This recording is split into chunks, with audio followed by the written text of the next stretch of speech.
Bom dia, mais uma vez aqui estamos, tentando dar um passo adiante nas nossas ideias, especialmente no que nós praticamos no dia a dia.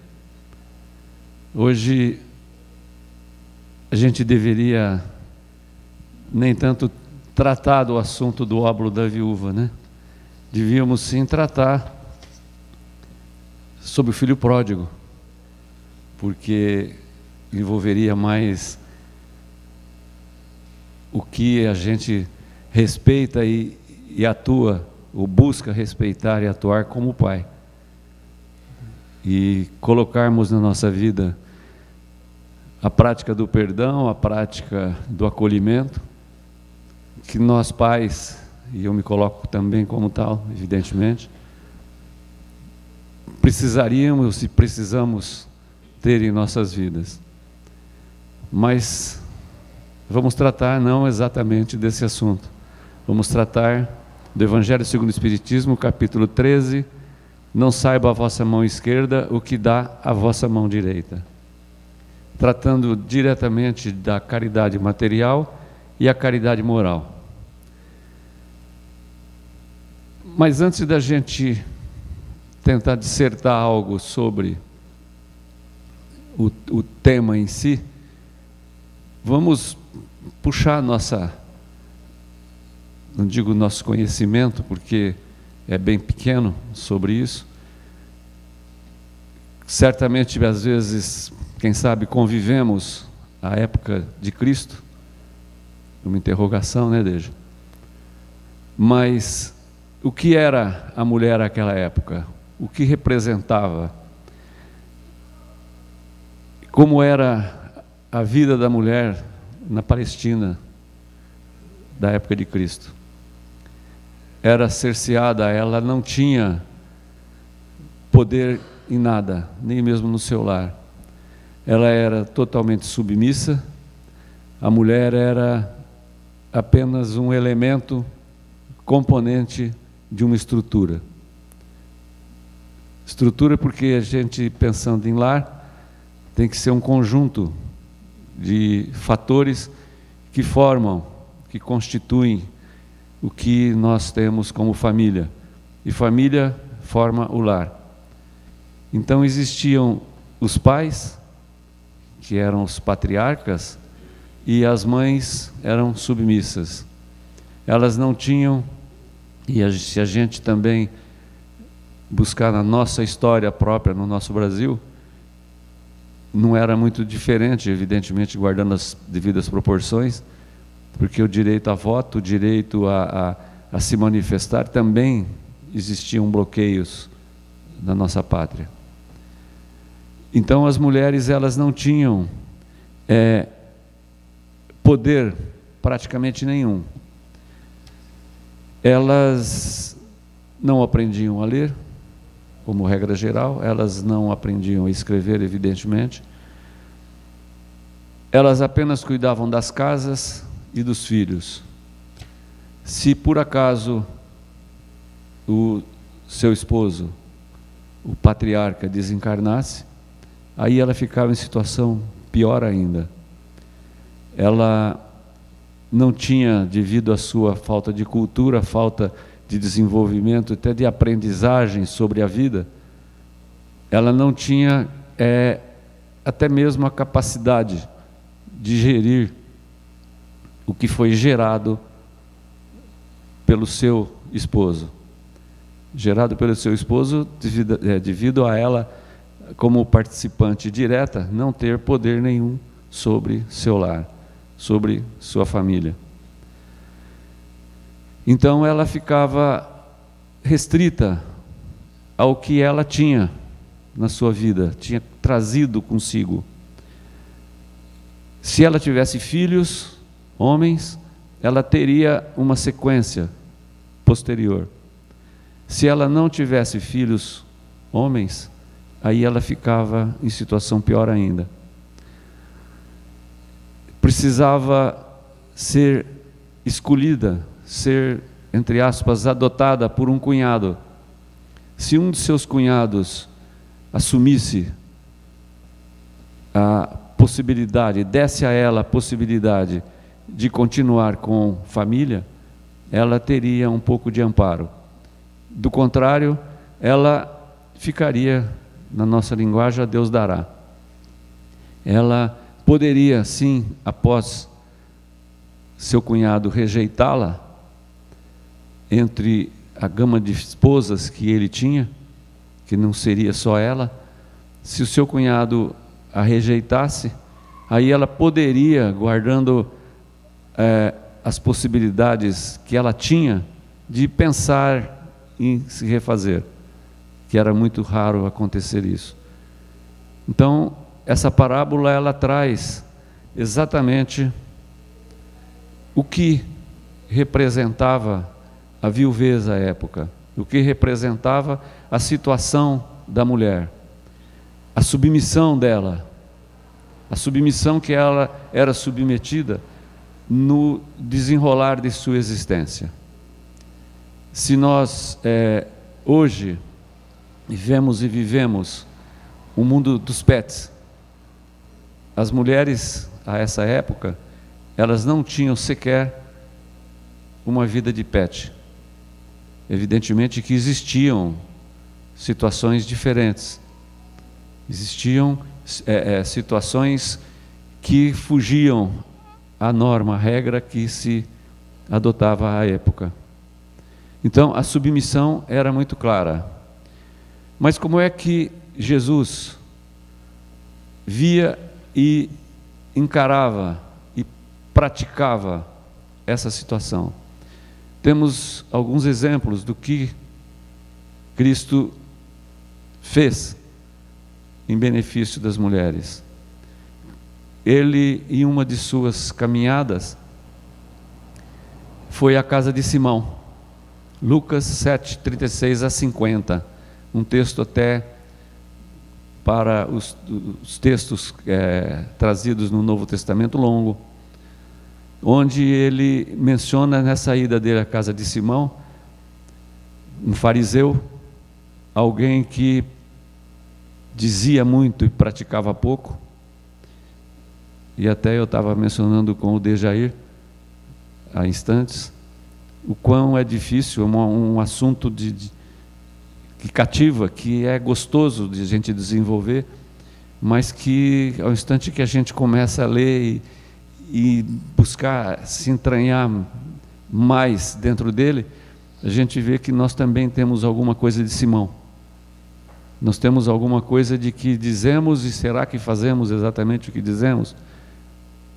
É um fato que temos que cuidar muito. E na casa de Simão, ele não teve a acolhida que se dava à época. Simão foi frio e recebeu Cristo como se tivesse recebido um pet. Sem agressividade, mas faltando aquela acolhida natural que se deveria ter e se dava à época. E eis que em determinado momento entra uma mulher, e essa mulher vai de encontro a Jesus e se ajoelha a seus pés e com as lágrimas de seus olhos começa a fazer o que Simão devia ter oferecido a Cristo: lava seus pés. Lava seus pés com as lágrimas dos seus olhos, pela emoção de estar junto de Cristo.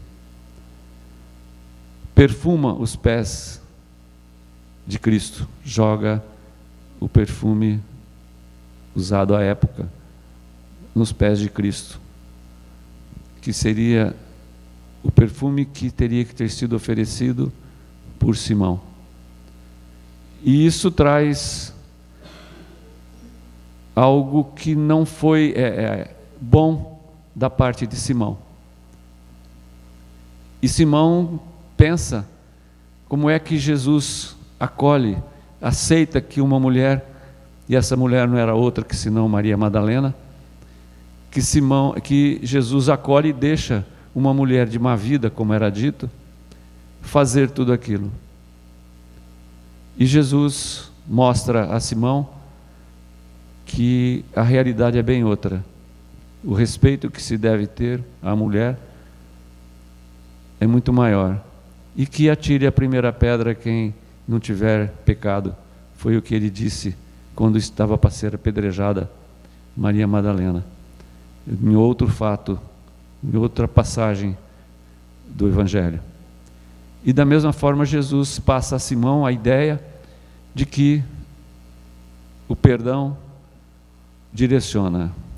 E Maria Madalena, agradecida, foi uma das seguidoras de Cristo. Tem o caso também de Joana de Cusa, que esposa de alguém de poder, alguém de cargo elevado no governo romano, era submissa totalmente a ele e demonstra a Cristo em um diálogo com ele o seu desapontamento, a sua vontade de se desligar do seu esposo. E Jesus orienta a Joana de Cusa, que não é outra senão Joana de Ângeles. Jesus orienta, direciona os pensamentos dela de uma forma diferente. E ela sai do contato com Cristo em determinados lugares, menciona que também na casa de Simão. Em outros lugares não faz menção aonde foi esse diálogo com Joana de Cusa. E Joana de Cusa sai da onde estava, no contato com Cristo, com outro raciocínio, com outro pensamento. E se oferece à vida cristã, se oferece à vida dentro dos conceitos de Jesus, a ponto de que seu marido, perdendo o cargo que tinha, indo à pobreza, desencarna em situação muito triste até, em sua saúde, e ela continua com seu filho nos caminhos de Cristo, chegando ao ponto de ser queimada viva junto com seu filho, por não, segundo traz nos evangelhos, não abjurar, não se dizer contra as teorias de Cristo. Então, este era o valor que Cristo dava e passava às mulheres e das mulheres. E se a gente for um pouco adiante, para quem foi que Cristo apareceu após o seu desencarne, após o sacrifício que ele se submeteu materialmente? Ele apareceu exatamente para Maria Madalena. A valorização de Cristo à mulher, a valorização de Cristo aquelas que geram os seres que caminham e que, por obrigação, têm que levar e buscar o progresso espiritual próprio e do conjunto como um todo. E se a gente parar para pensar, refletir sobre o que era a mulher de antes e jogarmos a ideia para o hoje, olha a diferença. Hoje, graças a essas situações que Cristo iniciou ao seu tempo de ser encarnado, a mulher de hoje tem poder, a mulher de hoje tem decisão, a mulher de hoje tem comando. Ela tem, essa imagem simboliza muito o que faz, e não só pode, o que faz a mulher que nos traz realmente a possibilidade de entender o mundo, de viver o mundo e de, após o desencarne eventual de seu companheiro, de seu marido, ela tem a capacidade de conduzir sua vida, de não depender sequer de filhos, de ter filhos, de ser, como ao tempo de Cristo, uma dependente de pessoas da família, como era a dependência pelo cunhado, aceitá-la ou não como esposa. Então, esse caminho começou quando? Começou com Cristo, começou ao tempo de Cristo. E quando os evangelistas nos deixam a passagem do óbolo da viúva, antes disso, nas linhas anteriores, algo que nós não podemos deixar de lado. Marcos 12, 38 ao 40. O óbolo da viúva, a passagem do óbolo da viúva se inicia no 41. Então foi a propósito que se menciona no Evangelho essa passagem.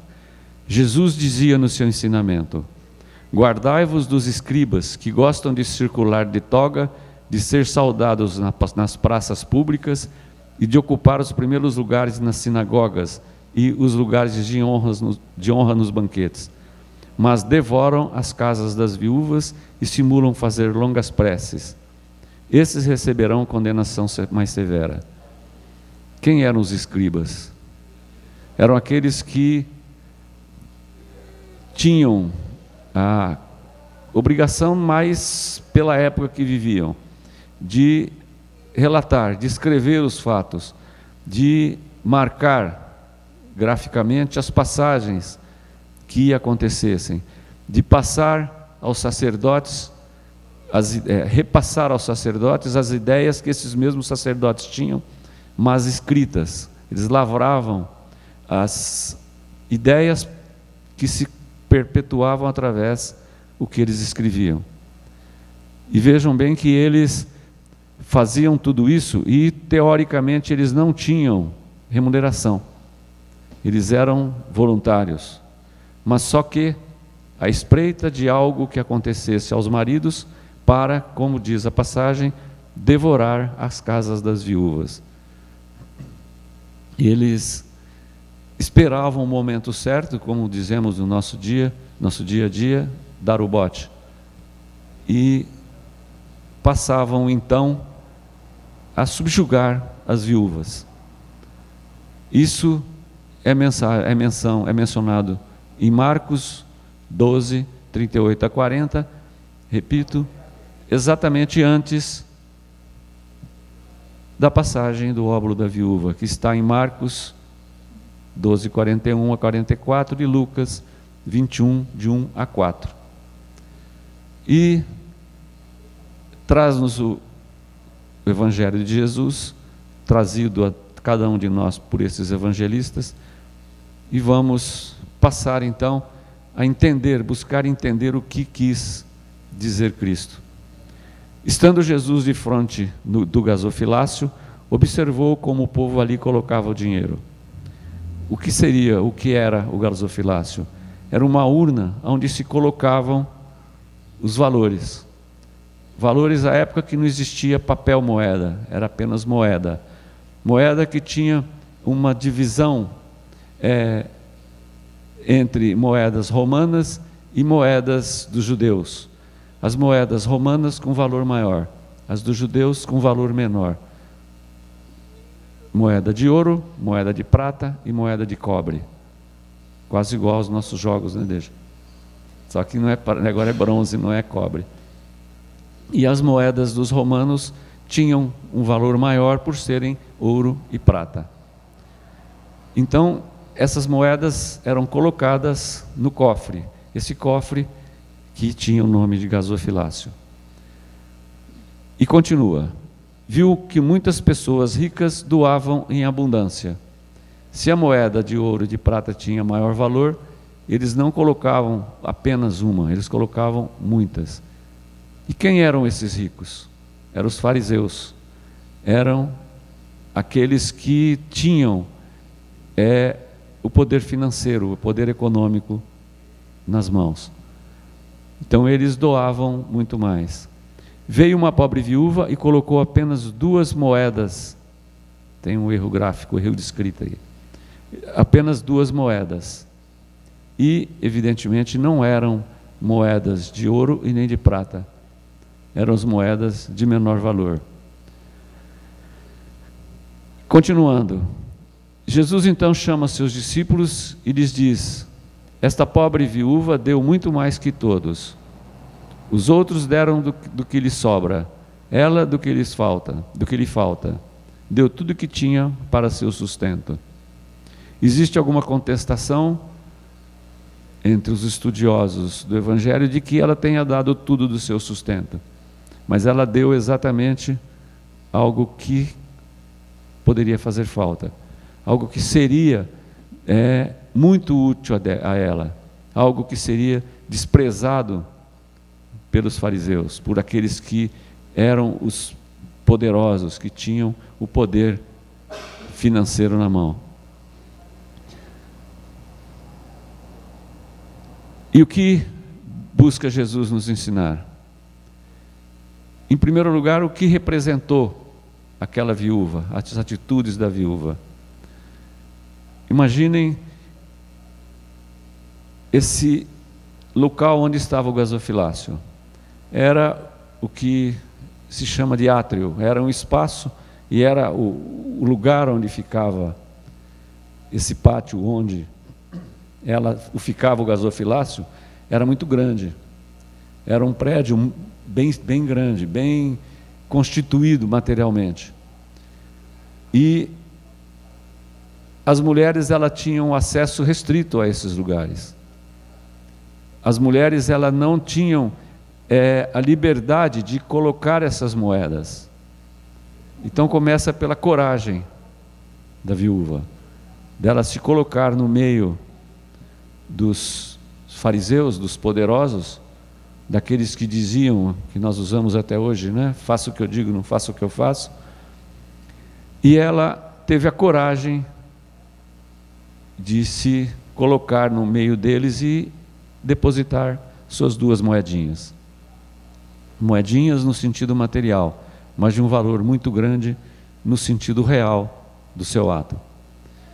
A humilhação que ela passou, ao ser olhada com desprezo por aqueles que ali estavam. A postura dela de levar o pouquinho que ela tinha, o pouquinho que ela poderia oferecer, aquele cofre, ao gasofilácio. E a humildade dela, da mesma forma que ela chegou com a coragem, humilhada, ela saiu de cabeça baixa e agradecendo a possibilidade de ter colocado aquelas 2 pequenas moedas. E Jesus traz a nós que o ensinamento material, o valor material da doação não é importante quando se pratica a caridade. O pouco que se dá pode ser muito para quem recebe. O fundamental é o sentimento de amor e desprendimento que acompanha o gesto generoso. É onde a gente às vezes vai no faço o que eu digo e não faço o que eu faço. Porque se nós pararmos e olharmos dentro dos nossos guarda-roupas, nós vamos ver quanto de camisas, quanto de calças, quanto de roupa nós temos e o quanto também que nós usamos, o quanto também que nós poderíamos repassar. E entra muito aqui o desprendimento que acompanha o gesto generoso. Às vezes a gente sai para tomar a refeição em algum lugar e não mede o quanto nós deixamos num prato. Às vezes a gente em casa exagera no que fazemos, no que preparamos para almoçar, para jantar, para nos alimentar. E esquecemos que muitos têm sequer a migalha do pão. Esse desprendimento que nós não temos. Aí nós vamos dizer, mas nós somos humanos, nós vivemos no mundo onde estamos aprendendo, mundo dito como provas e expiações. Só que poderíamos ser diferentes. Precisamos ser diferentes. Precisaríamos fazer mais do que falamos. E repetindo o que muitos já disseram, que muitos, ao subirem aonde aqui estou, dizem que o ouvido mais próximo da nossa boca é o nosso. Então, se pudermos, se tivermos essa condição, que sejamos desprendidos, ou um pouco mais desprendidos. E como é que nós podemos fazer essa caridade? De que forma nós podemos, pelo menos, tentar nos melhorarmos, fazermos com que o nosso amanhã material não mude o que nós somos hoje, mas o nosso amanhã espiritual seja algo de melhor, algo que nós possamos olhar para trás e dizer: muito obrigado, meu Deus. E quais são esses recursos que nós podemos fazer a caridade? São os bens que se possui e o trabalho que se possa fazer. O repasse dos bens que possuímos, não precisamos ter falta, mas nós podemos ajudar. E o trabalho que podemos fazer. Quando estamos trabalhando no nosso labor diário, seja remunerado ou não, nós olhamos para a frente, sequer olhamos para os lados às vezes, alguém que precisa da nossa ajuda em nosso trabalho, e esquecemos que muitos precisam e utilizam daquilo que fazemos. Mas somos maduros, eu particularmente aposentado, então por que eu vou trabalhar? Eu já fiz o suficiente.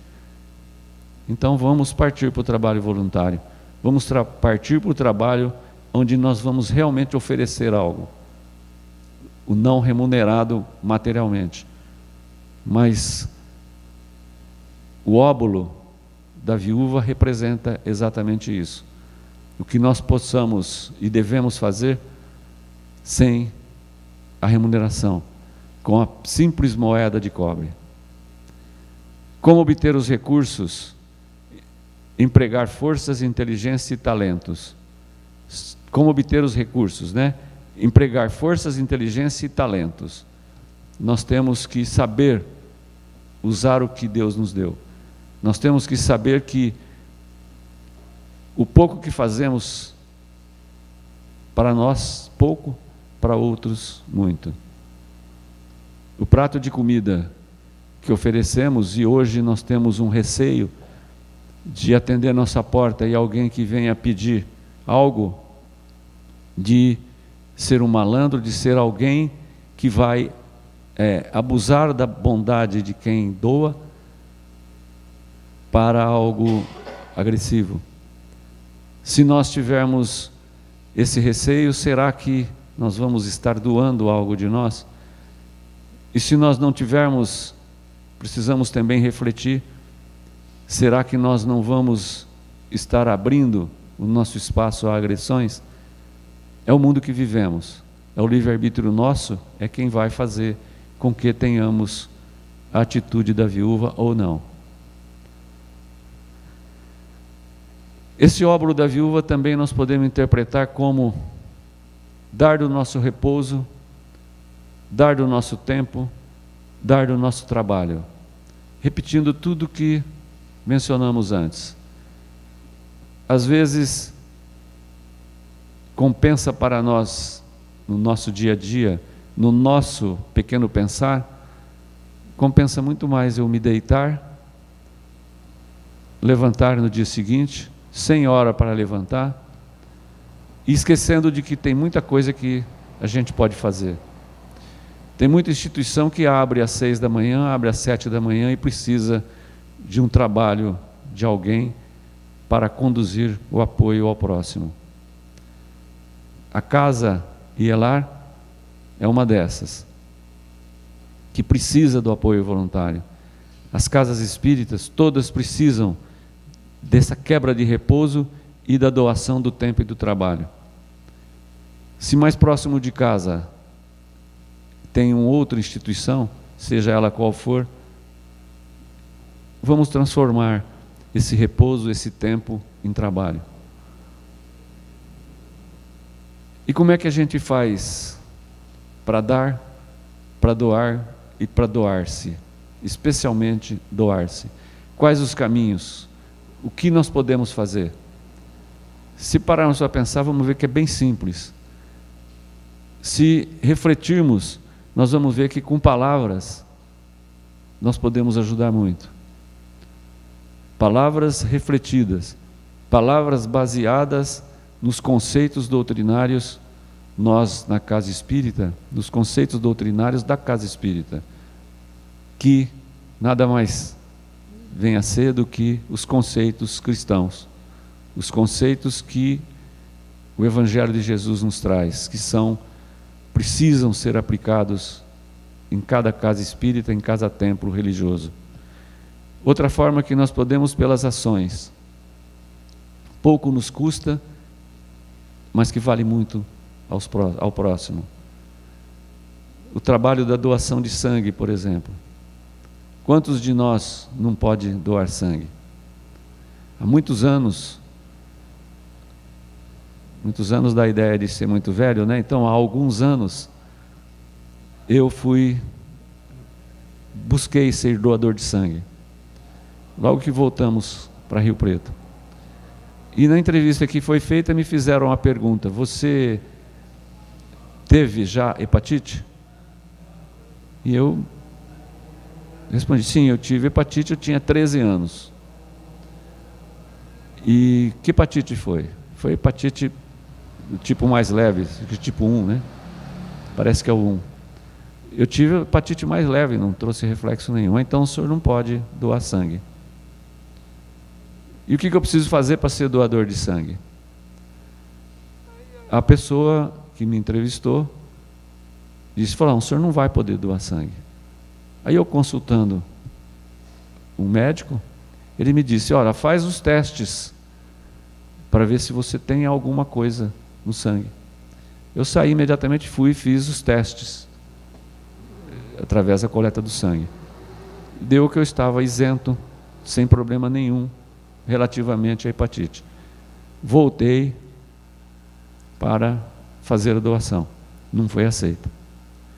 Então os conceitos também de quem coordena, e nós também nos colocamos no lugar de quem coordena, porque nós coordenamos nossa família, coordenamos o nosso lar, pelo menos.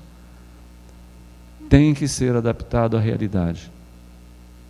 Os protocolos que existem, os nossos protocolos mentais, precisam também ser ajustados à ideia do óbolo da viúva. Tudo bem, não pude ser doador. Encaminhamos imediatamente a esposa e ela foi ser doadora e é doadora. Eu estou citando essa questão do doador pela imagem que postamos, que pelas ações nós podemos fazer muito, e especialmente a ação não remunerada, ação como voluntário.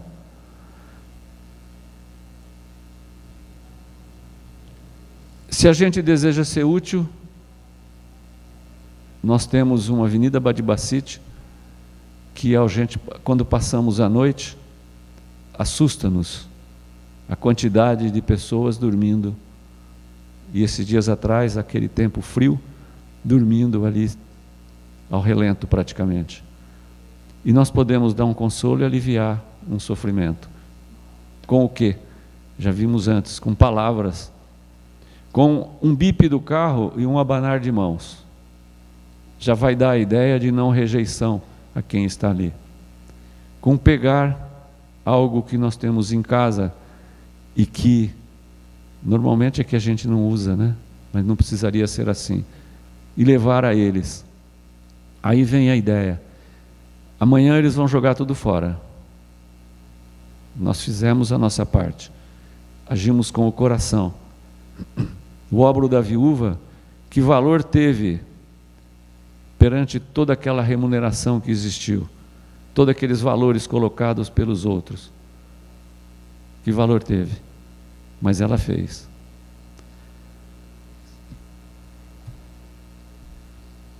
Manifesta-se essa caridade pelo aspecto moral e o aspecto material. O aspecto moral é subjetivo. O aspecto moral é do amai-vos uns aos outros, que nós vamos nos valorizar por termos feito algo. Nós vamos ter em nós a visão de que aquilo que fizemos beneficiou alguém materialmente. É muito fácil a gente passar e no semáforo alguém pede algo e a gente dá a moeda. Aquele que vem vender para a gente, aqui tem muito em Rio Preto, aquele saquinho para colocar no carro, e a gente também vê muitos que não pegam o saquinho, mas dão a moeda. O acolhimento de quem recebe é importante. Quem doou também se sente bem. Mas às vezes, se acolher o saquinho, vai deixar uma ideia de não menosprezo. Uma ideia de que eu estou trabalhando, eu não estou captando recursos através de doações. Vamos pensar naquele que está a receber, que está recebendo. E a mais difícil caridade que nós temos a fazer é exatamente a moral. A caridade material chega a ser relativamente simples, porque, repito, geralmente a gente faz a caridade material com o que nos sobra. O prato de comida que nós temos à mesa, se só temos um prato para a gente se alimentar, nós não vamos dar a quem bateu a nossa porta. Nós vamos nos alimentar. Nós não vamos dar aquilo que está como único em nossa mesa. Será correto? É a caridade material. A caridade moral nos imporia levarmos aquele nosso prato e buscarmos nos alimentar de outra forma, porque teríamos meios. É um jogo de xadrez. É algo que nós, repito já o que eu disse de início, falamos, será que conseguimos fazer? Mas precisamos tentar fazer. Quando falamos do prato de comida, tem muitos exemplos que no frio tira a própria blusa e dá para alguém que está a tremer. Isso é real. Isso já convivemos e vimos situações assim. Então consiste a tratar o próximo de acordo com como gostaríamos de ser tratado. Exige a prática da paciência, fraternidade e especialmente da renúncia. Renúncia a quê? Renúncia ao aspecto moral. A renúncia àquilo que nós temos dentro de nós. Esse egoísmo que nós temos é nato do ser humano. É errado? É errado. Que atire a primeira pedra, né? Aquele que não tiver egoísmo. Porque nós somos seres encarnados a caminho da perfeição. Traz-nos o Evangelho que um dia seremos perfeitos. Cabe a cada um de nós e depende de cada um de nós o tempo que vamos demorar. Então, a prática da paciência, da fraternidade e especialmente da renúncia pode abreviar esse espaço. E o que Kardec diz a respeito do óbolo da viúva?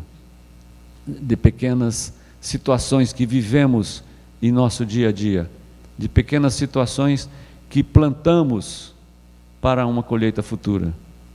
Com a verdadeira caridade, o homem pensa nos outros antes de pensar em si, que não muda muito do que consiste em tratar o próximo como gostaríamos de ser tratados. Com a verdadeira caridade, o homem pensa nos outros antes de pensar em si. E qual é a verdadeira caridade? Qual é a caridade mais difícil de fazermos? A caridade moral. A material tem um aspecto de simplicidade, tem um aspecto de podermos fazer dentro do limite da capacidade física, da capacidade ideológica e tudo mais. Só que a capacidade moral é algo que foge às vezes ao nosso controle, à nossa possibilidade real de ser encarnado e que nós podemos mudar com a busca que temos que fazer incessantemente de melhorarmos. Fazermos ao próximo o que gostaríamos que seja feito para nós. Verdadeira caridade, o homem pensa nos outros antes de pensar em si.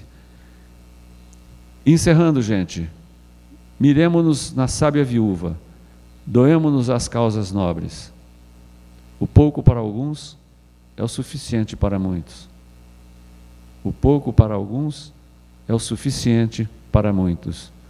Se nós olharmos para trás e repensarmos quantas vezes nós praticamos essa passagem do obro da viúva, vamos nos engrandecer ou vamos deteriorar o nosso pensamento, o nosso aspecto íntimo e até moral?